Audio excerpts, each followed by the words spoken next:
Selama ini yang diusung SPN itu sudah selama 3 tahun, itu labor law reform. Ya. Itu tertuang pada resolusi SPN yang digarap melalui FGD, kemudian workshop. Terus diputuskan masuk ke Majenas kan. Terus juga ke konfederasi juga sudah kita usulkan, diterima itu sebagai sebagai agenda yang akan dikerjakan sama-sama begitu. Nah, jadi topik utamanya labor law reform itu reformasi hukum ketenagakerjaan. Ini kita dalam keprihatinan tentang rusaknya sistem pengupahan.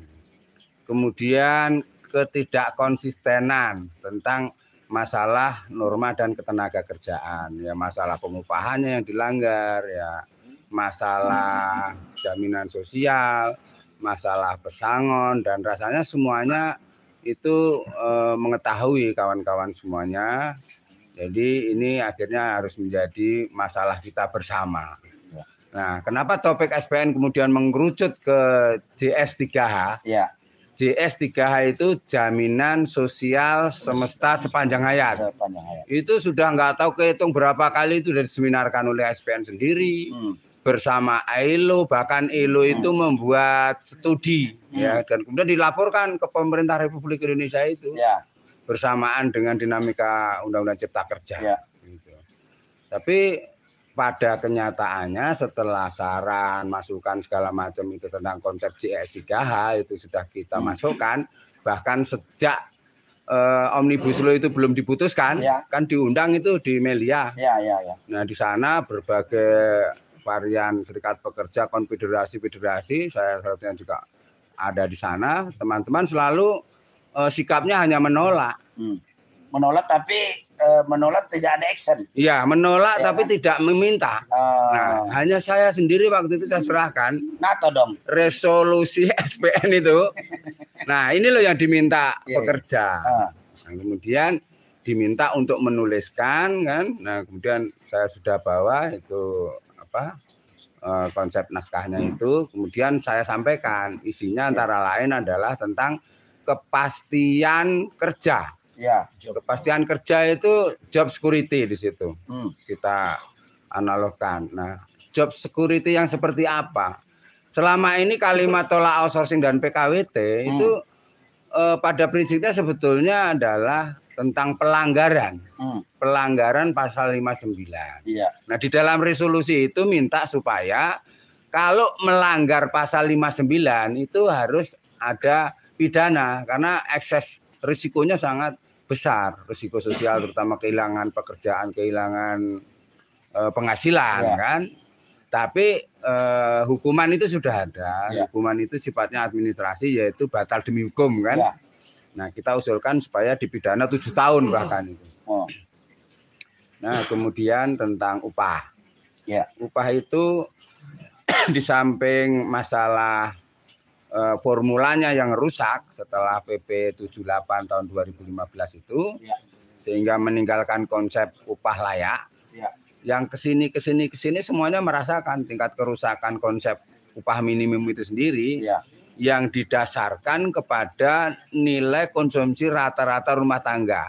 Itu kalau disimpulkan para senior saya itu kalau ingat ya, itu konsep indeks harga konsumen sebelum UMR. Sebelum UMR. Iya.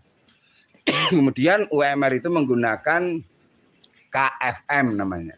Ya. Kebutuhan fisik minimum, karena orang dikasih makan harus kerja. Ya. Beda yang dikasih makan tidur karepmu ngono, dolan mlaku-mlaku terserah begitu itu KFM aja nggak apa-apa gitu. IHK gitu kan. IHK itu pada prinsipnya kan nilai-nilai pertumbuhan ekonomi inflasi biasa yang umum. Nah, kemudian para senior kita berhasil menetapkan KHL waktu itu. Tahun KHL. Berapa KHL itu mulai digunakan? 48 item waktu itu kan, 48 item. Ya, kalau saat ini kan sudah ada. Ya, kalau itemnya sebetulnya itu nggak terlalu menjadi pedoman substansi ya. Ya. Tapi yang penting kualitasnya sebetulnya. Iya. Waktu itu. Karena angka itu pengaruhnya di kualitas. Nah, itu konsep dihapus. Nggak dipakai KHL ini. Kalau yang lama itu KHL, kebutuhan hidup layak, disurvei oleh Dewan Pengupahan. Ini teman-teman kan bagian juga ada di sana. itu kemudian mendapatkan angka KHL dengan memperhatikan PDRB pertumbuhannya daerah tuh, kemudian memperhatikan inflasi, pertumbuhan. Gitu loh. Jadi KHL ditambah PDRB sebagai hadiah, kemudian inflasi sebagai penyeimbang, balancing. Karena kan sekarang putusin besok inflasi kan nggak tahu, kecuali pemerintah jamin nggak akan ada inflasi. Gitu. Nah ini enggak lagi, hanya menetapkan PDB ditambah inflasi. Jadi ya udah hitungan logikanya upah itu menjadi hilang. Untuk kebutuhan hidup layak itu kan disurvei ketemunya di nilai konsumsi ke kalori. Iya kan? Kalori. Jadi hitungan KHL itu sekian item itu untuk menciptakan kalori 3.500. Maka tanggung jawabnya Dewan Pengupahan itu. Oh, bukan 1.500 ya? Enggak, 3.500. Oh iya. Kan kerja sehari itu, sampai pulang sampai itu kan sekali makan. Iya. Maka akhirnya ada bercandaan kemarin dari orang asing. Iya. Di luar negeri sana itu makan sekali itu setengah jam kebayar. Iya. Nah kita sekarang hitung aja upah minimum bagi 173. Nah kalau sepiring makanan itu 20.000 berarti kita butuh 3 jam untuk menebus makanan itu. Makan 3 kali, ya pas sudah kerja 8 jam, begitu loh. Pakai logika. Kurang lagi. Nah, nggak usah pakai ilmu yang tinggi-tinggi, canggih-canggih itu. Aja ya. Ya begitu. Ya tinggal sesuai makanan. Ya. Nah, itu tentang upah kepastian. Belum kepastian. Jadi hitungan nominalnya masalah, kepastian penerimaannya tidak ada perlindungan. Ketika los tidak menerima upah, maka harus ada cadangan pangan yang berupa istilahnya itu bantuan pengangguran atau kehilangan penghasilan. Di ILO itu studinya sudah semua kawasan Asia Pasifik memberlakukan yang namanya jaminan pengangguran. Jaminan pengangguran. Ya, kamu nggak punya kerjaan, nganggur berarti nggak punya penghasilan. Nih 600 sekurang-kurangnya gitu. Kalau di sini pengangguran tidak dijamin. Oh, di sini dijamin sama mertuanya sendiri. Kirimin beras. Nah, ini yang kemudian ditafsirkan di Omnibus Law itu muncul program JKP, jaminan kehilangan pekerjaan. Itu logika pikirnya juga hancur. Ya, duitnya ngambil programnya, duitnya milik buruh yang 1% itu program JKJKK. Kemudian dijanjikan untuk ditambahi dari APBN yang namanya rekomposisi. Tapi kita semua kan nggak tahu rekomposisinya seperti apa. Ya kan? Nah, sekitar 6 sekian triliun itu nanti kepake apa enggak, nyatanya teman-teman kalau kita tanya pada saat kehilangan pekerjaan apakah dapat JKP? Enggak dapat. Enggak dapat. Karena syarat dan ketentuannya berlaku. Justru dapat tunjangan dari PNI. Nah, Pondok Mertua Indah. Iya, waduh itu. Maka JKP hari ini dikoreksi oleh semua pihak, termasuk masukan dari ILO itu hasil studi internasional gitu. Jadi itu akibat juga mungkin kehilangan pola pikir ya, yang bikin itu adalah birokrat. Kita semua stakeholder juga nggak pernah diikutkan. Jadi ya dia nggak merasakan orang kehilangan pekerjaan, nggak punya penghasilan itu seperti apa. Itu tentang perlindungan penghasilan. Jadi income security. Income security, tadi job security, tadi ini baru income security. Ya. Nanti. Income security juga ini kaitannya dengan apabila pekerja mengalami keguguran. Obatnya gratis mungkin karena masih belum tentu juga gratisnya.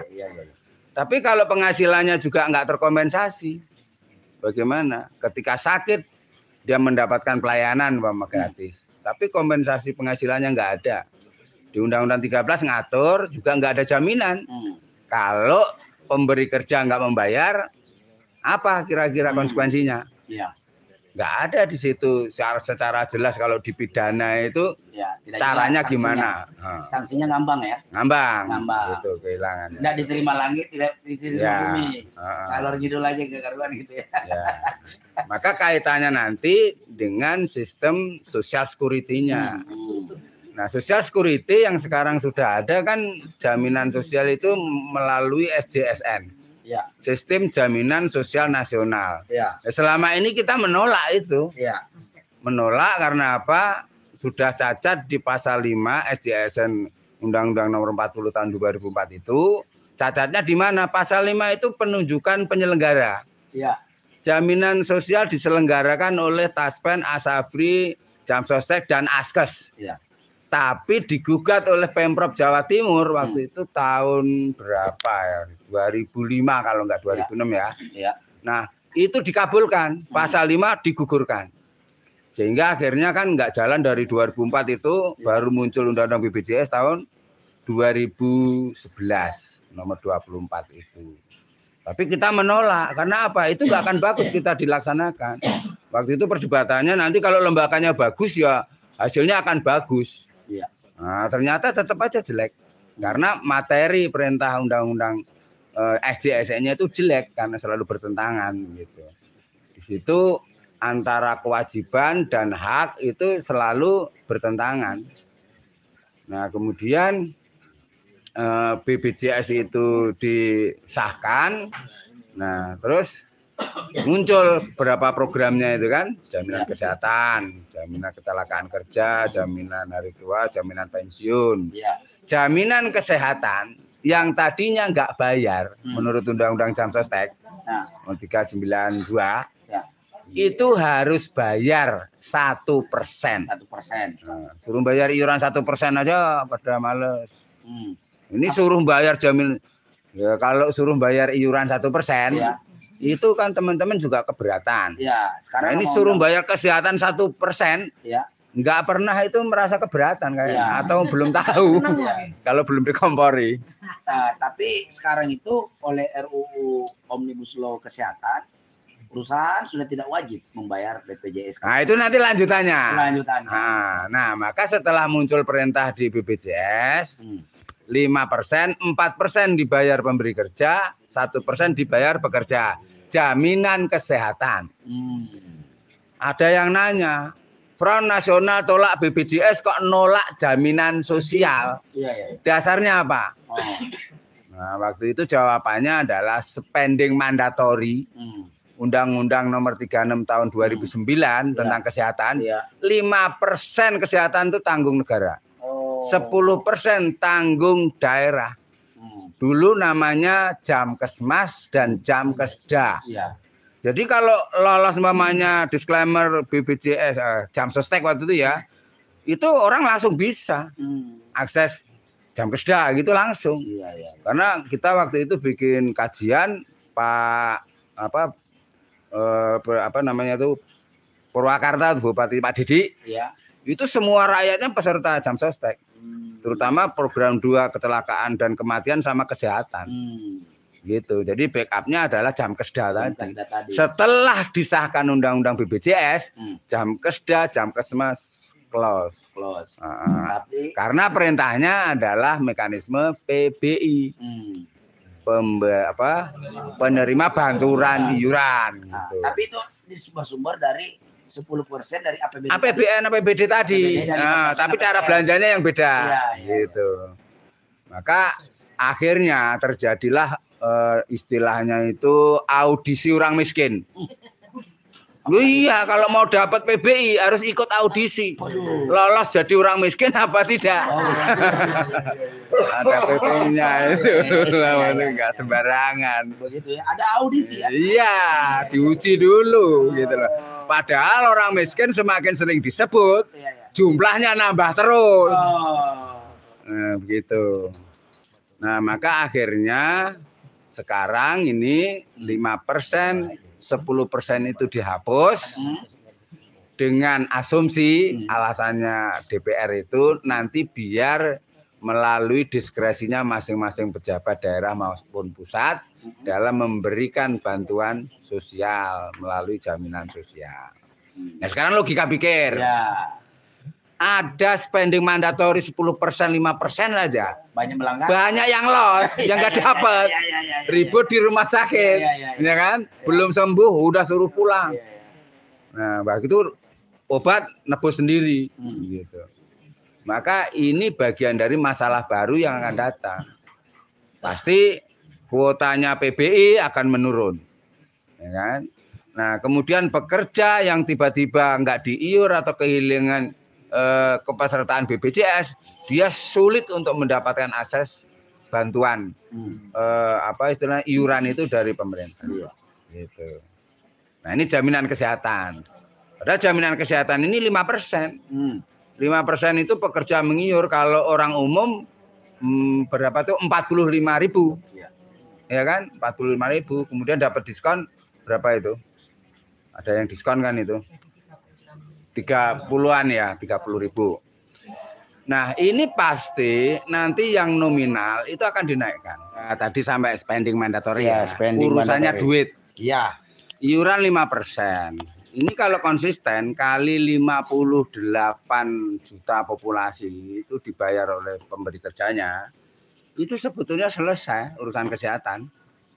Plus didampingi 1% APBN. Karena diskusi saya pernah dengan aktuaris, selalu alasannya kalau hanya mengandalkan iuran, maka per spendingnya itu dibuat berjarak. Gitu. Jadi ada nanti hitungan tentang manajemen operasional dan sebagainya. Tapi kalau ada pendamping APBN, nggak ada kekhawatiran yang namanya solvabilitas. Jadi mau nanggung apa aja, wah yuk kasih masih ada duitnya. Karena ada jaring pengaman dari negara ya. Ya, itu uang 1% APBN itu hanya dampingi kalau jebol. Nah, waktu unjuk rasa kita ke Menkyu itu tahun berapa pas kita lagi ulang tahun di Cirebon itu, yang sama juga ada Bang Piliang itu Pak. Tahun berapa itu? Itu kita demo itu. Itu sudah kita sampaikan 1% minta itu. Jawabannya udah nggak usah ada 1% anggaran, tetap kalau ada kekurangannya Menkyu akan bertanggung jawab dengan diskresinya. Nah, makanya juga akhirnya kan juga ugal-ugalan juga tuh cara mendiskresinya itu. Seperti kayak ngelontorin kekurangan dana jaminan BPJS kesehatan tuh kan, denger kan? Nggak ada orang yang berani ngusik-ngusik. Suka-suka saya mau saya kasih berapa, saya kasih apa nggak saya kasih begitu. Tapi beda ketika itu profesionalisme BPJS kesehatan itu dijaga, kemudian jaminan itu mandatnya tidak guna tapi adalah melindungi apabila terjadi kekurangan putaran dana, itu beda. Nah, saya pikir ini bagian dari menciptakan peluang-peluang korupsi. Ya. Maka kalau kita letakkan ke sistem, ngawasinya gampang. Kita audit BPJS segala macam kan nggak sulit, mudah karena itu publik, badan dan balai amanah kita ada di bagian di dalamnya. Tapi kalau ke Menkyu kan ruwet. Nah, jadi kesimpulannya isu terkait dengan jaminan sosial sepanjang semesta sepanjang hayat, ya kan, akan dibawa nanti menjadi salah satu isu besar SPN di tanggal 10 Agustus nanti. Iya, jadi kalau mereka nanya detailnya gimana, kita udah punya detailnya gitu. Konsep udah ada. Iya, udah ngelibatin aktuaris, ngelibatin ahli, akademisi, walaupun saya belum punya yang namanya ini kajian akademi, ini nggak punya saya. Tapi kan kita pernah diskusikan dengan Pak Sri Edi Suwasono gitu kan. Bahkan itu waktu penelitian zaman Pak SBY itu Antepres yang bikin kajian. Terus zaman Pak Ma'ruf Amin sekarang ini dibawa ke apa itu wakil presiden itu, di situ ada namanya TNP 2 apa ya, Tim Nasional Percepatan Penanggulangan Kemiskinan itu. Nah, kita kasih konsepnya gitu, tentang demografinya, hitung-hitungan populasi segala macam. Nah, sekarang Pak Joko, apa pesan Pak Joko buat para pemirsa Logika Rakyat yang sedang nonton channel ini langsung dari istana? Ya, ini kan cerita sudah panjang kali lebar. Ya. Kubus sekali panjang kali lebar. Deal kita sama Pak Ma'ruf Amin adalah bagaimana BPJS itu tercabut mandat fatwa tidak sesuai syariah. Waktu itu kan pro kontra, dibilang haram nggak mau, tapi tidak sesuai dengan syariah. Saya bingung ya Pak Ustadz ya. Ngandung garar, maisir dan riba sampai sekarang. Dendanya masih ada, kekecewaannya masih, kepastiannya tidak tentu. Nah, itu dulu deal kita dukung Pak Ma'ruf Amin, bukan Pak Jokowi. Sorry Pak Jokowi, saya nggak dukung. Ya kan? Saya dukung Pak Ma'ruf Amin karena besannya. Nah, ini terus terang nih. Besannya pengurus DPD DKI Pak Ian Tumijan. Gitu loh. Jadi kalau oleh opo ya oleh janji tapi sampai sekarang belum ditempati. Janji terus. Jadi sama aja ya. Tetap walaupun sudah jadi wakil presiden janji-janji tetap janji. Upayanya ada. Ya. Tapi memang sampai sekarang nggak ada hasil. Nah, ya upayanya ada apa? Di situ ada peneliti dari Semeru, TNP 2K, membuat data segala macam dikasihin kita, suruh publikasi. Nah, kita secara politik nggak ada dukungan kan? Maka setelah melihat perkembangan sampai sekarang, munculnya Undang-Undang Cipta Kerja Omnibus Law, kita masih toleran nih. Oke, nanti kita permak-permak PP gitu kan. Ini muncul Omnibus Law satu lagi. Kesehatan tuh P2SK itu. Ya kan? Reformasi keuangan. Nah, di situ akan menyentuh sampai ke dana pensiun nanti keseluruhan. Nah, P2SK. Kemudian Omnibus Law kesehatan yang menghapus spending itu. Nah, sekarang kalau kita nguber tentang pencabutan 3 undang-undang, ya kan, kita sudah ngalami nih, berarti sudah 2 tahun ini kan. Nah, pas kita sudah ngos-ngosan, umpama menang juga diputer balik, kucing-kucingan, ya kan, menang, akhirnya diputer-puter nggak karuan. Nah, maka kita sasarannya sekarang minta konkretnya aja. Oh, nggak usah pusing undang-undang sama PP. Pokoknya ya samping cabut tadi itu, cabut, terus minta konkretnya apa gitu. Kalau sakit nggak usah ditanya namanya kartu apa pelunasan, langsung obati. Kalau sakit tidak perlu audiens, nggak perlu audisi orang miskin, gitu. Orang sakit kan nggak ada yang mau disuruh duluan. Kamu sakit sana nanti saya ongkosin, mau? Ya kan? Nggak mau. Orang lagi sakit bakatnya apa? Iya. Sampai kemudian yang melahirkan, yang apa itu keguguran dan sebagainya itu harus ada yang istilahnya maternitas itu keperawatan dan kompensasi. Dapat pelayanan medis kesehatan dapat duit kompensasi untuk menutupi penghasilannya yang hilang. Iya, kalau dia pencari nafkah. Gitu loh. Pencari nafkah kan dia pengiur 5%. Gitu. Nah, kemudian kalau kecelakaan kerja. Sama kecelakaan kerja itu jangan diwawancarai kayak Mas yang kecelakaan kerja lagi ngeroh. Malah diinvestigasi. Iya, mana kartunya, belinya enggak. Waduh. Tangan Iya. Pokoknya beres itu. Iya kan? Iya, begitu weng UGD langsung tangani, gitu loh. Ya, nanti di situ langsung dibuat suber sama suket. Surat berita acara ini betul kecelakaan. Karena nanti ada tanggung rentengnya pemberi kerja, ada konsekuensi pemberi kerja tentang kecelakaan itu kelalaian mereka kena sanksi. Nah, kemudian selama dia tidak bekerja karena dirawat sakit kecelakaan kerja itu, harus mendapatkan kompensasi. Kalau ini sudah jalan, sudah jalan, keperawatan kompensasi sudah jalan, tapi kepastiannya untuk mendapatkan yang nggak pasti. Gitu. Sama Bill Gates. Bill Gates juga ini lagi-lagi janji-janji. Jadi tuntutannya ini harus pasti. Kematian. Kematian ini begitu orang itu ikrar menjadi pekerja masuk 18 tahun sampai ngabisin masa kerja mati kapanpun itu dia harus mendapatkan jaminan kematian dari BPJS Tenagakerjaan itu yang kira-kira 48 juta ya. Nah, silakan kalau yang mau daftar duluan. 42 loh. Kalau nggak bayar sebulan aja nggak dapat. Enggak, ini umpamanya dijamin pasti dapat. Apa kira-kira mau ngantri? Bukan. Karena ini resiko sosial. Nah, itu pun yang nerima bukan pekerja. Warisnya. Gitu loh, untuk meringankan itu tadi. Gitu loh. Itu sudah ada, cuman karena syarat ketentuan banyak teman-teman pekerja nggak dapat. Ada seorang aktivis meninggal, saya cek, Bapak kita punya nggak itu jaminan ini kematiannya? Nggak punya.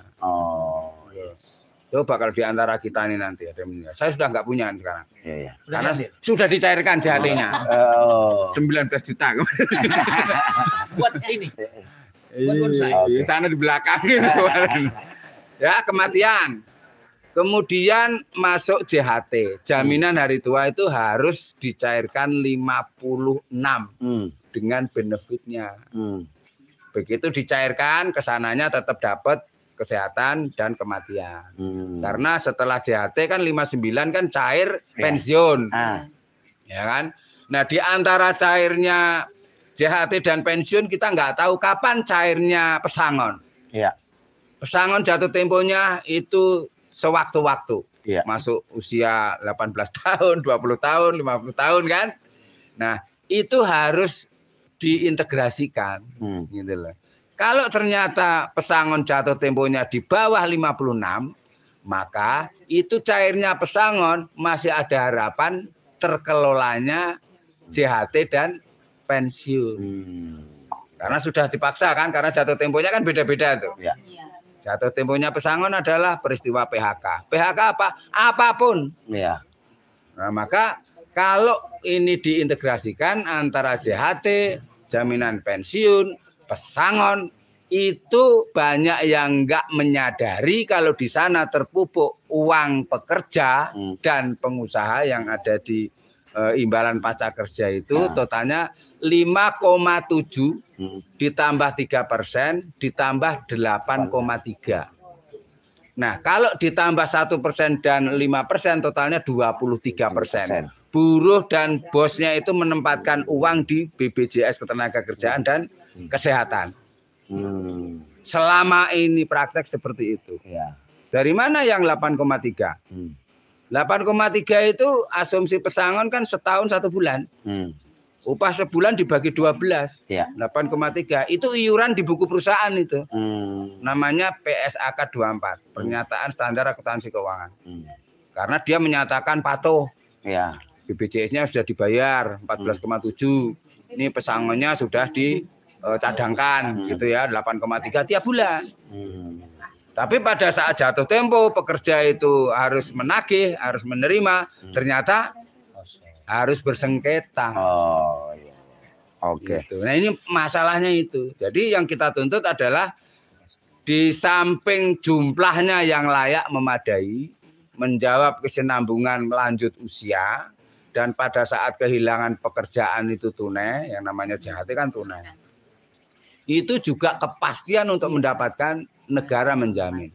Karena sudah dari tahun 87 kalau nggak salah Aztek ya, itu pekerja sudah mupuk dana, begitu triliunan segala macam kan, negara ini tinggal klaim aja kalau sekarang aset negara. Maka dari situ negara nggak pernah menempatkan dana untuk melindungi asuransi sosialnya pekerja itu. Maka itu salah satunya yang harus kita tuntut. Jadi kalau kita menuntut jaminan sosial semesta sepanjang hayat, dari mulai lahir, kemudian menyusui eksklusif, menyekolahkan anak, sampai masuk usia kerja, selama kerja, sampai kemudian masuk lansia, usia pensiun, itu semuanya tercover, sampai dia sudah pensiun itu masih mendapatkan jaminan kesehatannya maupun kematiannya sampai innalillahi wa inna ilaihi raji'un. Oke, gambarannya seperti itu. Asben, satu hati, satu tekad, satu tujuan. Yes, siapa kita? Siapa kita? Asben. Satu tekad, satu tujuan. Yes, Asben. Satu hati, satu tekad, satu tujuan. Yes, siapa kita? Siapa kita? Asben. Satu tekad, satu tujuan. Yes, Aliansi Aksi Sejuta Buruh. Bangkit, bergerak, hancurkan lawan. Jangan lupa pada tanggal 10 Agustus pada seluruh kawan-kawan semua yang ada di daerah Banten, Jawa Barat dan di Jakarta, kita sukseskan.